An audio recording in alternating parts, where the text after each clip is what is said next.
It's me, Red. It's so springy here, so I thought I'd be springy in my reading. What does that mean? Well, you'll just have to watch and find out.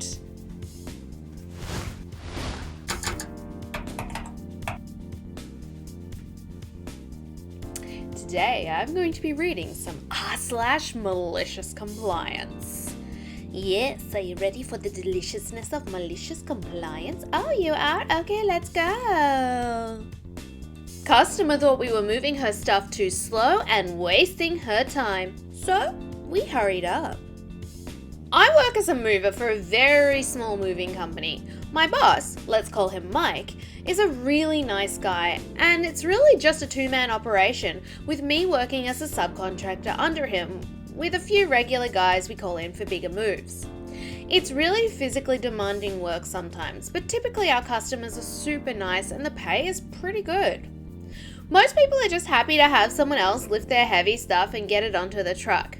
And we're always super careful to not cause any damage to the buildings we're moving in and out of, or the items we're moving, which most people appreciate. Not this lady. Let's call her Darcy. So, Darcy booked a move with Mike and told him she had a small storage unit she wanted us to load up into a 20-foot truck. We said, no problem. As the date of her move approached though, so did a huge snowstorm. Days before I moved, the news started reporting that the weather was expected to take a severe turn for the worse. Not uncommon for this time of year in our state, but also not something to be trifled with. We called Darcy a couple of days before the move to see about rescheduling to avoid the storm, and she said she absolutely had to move that day. No other days would work. A lot of, probably much smarter movers would have cancelled, but after talking, Mike and I thought it was probably no big deal. We move in the snow all the time, just meant we would have to dress appropriately and be extra careful not to injure ourselves or damage any property. Cut to the day of the move. We get to Darcy's storage unit, expecting a 10 by 10 by 15 standard storage unit full of your usual stuff based on what she'd indicated on the phone, and loaded into a 20-foot truck. That's a pretty easy job to get done in the 2 hours she'd already prepaid for. As we pulled up, the snow was already coming down pretty heavily, and the first thing that made us nervous was the truck. Instead of a 20-foot truck, there was a huge 26-foot truck. Darcy greeted us by the truck and showed us the storage unit. Okay, so this is our unit. We shut down our business and I'm moving out of town to pursue other opportunities. All I need is all of this loaded up in 2 hours. The last movers I got had it unloaded in about that long. Mike said something about the truck being bigger than she told us. Yeah, it's the biggest one U-Haul had. Last time we used another company and it was much bigger. I'm worried about getting it all, but you guys will have to figure it out. I need all of it. This was a huge storage unit, like the kind you store a few cars or some farm equipment in. When we opened it up, it was filled with what appeared to be the contents of a couple of pretty decently sized businesses. A dozen of those huge floor-to-ceiling filing cabinets, several desks, office chairs, some really huge glass tables, and all of it was incredibly heavy. Now, our company safety guidelines for weight limits are 100 pounds per person lifting an item, but there's no real practical way to enforce that in the field, so we usually just wind up using our best judgment, even if the item is over that limit. Nearly everything in there was over the limit, but we had our equipment and we were pretty confident we could handle everything weight-wise.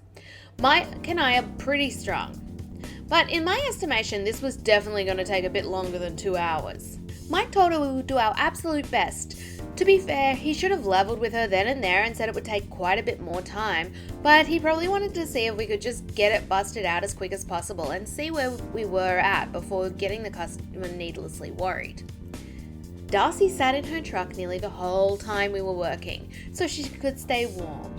Perfectly understandable, since it was -2 degrees Fahrenheit outside and the snow was coming down pretty hard. Though she'd occasionally roll down her window to offer up critiques, mostly about how much time we were taking going up and down the metal ramp of the truck, which was now covered in ice and snow. About an hour and some change into the move, Darcy gets out of her truck and starts chatting with Mike about her previous movers and how they did cause some damage to her stuff, but they were so fast. It was weird. She went back and forth between complaining about them and praising them for their speed, and she kept referring to them as the professional moving service I hired, which really bugged me because the way she was said it seemed to be implying that because we aren't a big national company like Mayflower, that somehow Mike and I weren't professional movers, despite the fact that this is literally our full-time jobs. We're far enough into this move that we could tell this was going to run long. Mike decides it's a good idea to let her know it's probably going to take a half an hour or so longer than expected, which was still a feat considering how much there was to move and how well packed this truck was. I pride myself on playing a mean game of truck Tetris. Darcy was not having this. She started to get upset and started saying how we were just trying to get more money out of her and we were dilly-dallying. Yes, those words actually left the mouth of a grown woman. Then she starts in on how the professional movers got the same stuff unloaded in 2 hours. It should take the same time to load it. Mike explains to her that unloading always takes less time than loading because you're moving it into a bigger space and you don't have to pack and pad the stuff to fit in the truck. I also mentioned that there's literally a blizzard coming down and we're only going to go a little over. She gets quiet and seething. Mike can tell how angry she is and lets her know we won't charge her for the extra time, so it's not her fault the weather is crappy. He also brings it up that they damaged stuff and we've done a pretty good job. I don't care! You said 2 hours! I expect it done! Just get it done! I'm going to leave you guys a terrible review! She stomps back to her truck without saying a word. I'm usually pretty chill, but I was already getting increasingly mad at this woman. Her yelling at my boss and calling us lazy when we were risking our health and safety to move her stuff in a blizzard was just too much for me. Mike thinks about this for a moment. I know customer reviews are super important to us as a small business. The booking site we use highlights the last handful of reviews, so a bad one takes forever to stop showing up as basically the first thing people see when they click on your page. So I'm expecting Mike to try and keep her happy, but instead he just grins and turns to me. F it, you heard her. Cue malicious compliance. She wanted it all loaded in 2 hours? That's exactly what we did. The front half of her truck was loaded up neatly with everything padded and stacked tightly floor to ceiling to keep it from moving on the road. I pride myself on my ability to load a truck properly and safely without wasting any space. The second half of her truck was the worst, jankiest truck I've ever loaded in my life. We were taking huge, heavy office furniture, haphazardly stacked on top of each other at the weirdest angles. Heavy stuff on the top of light stuff, anything to just get the storage unit empty and the truck door closed. We even stacked really heavy office chairs on top of glass tabletops.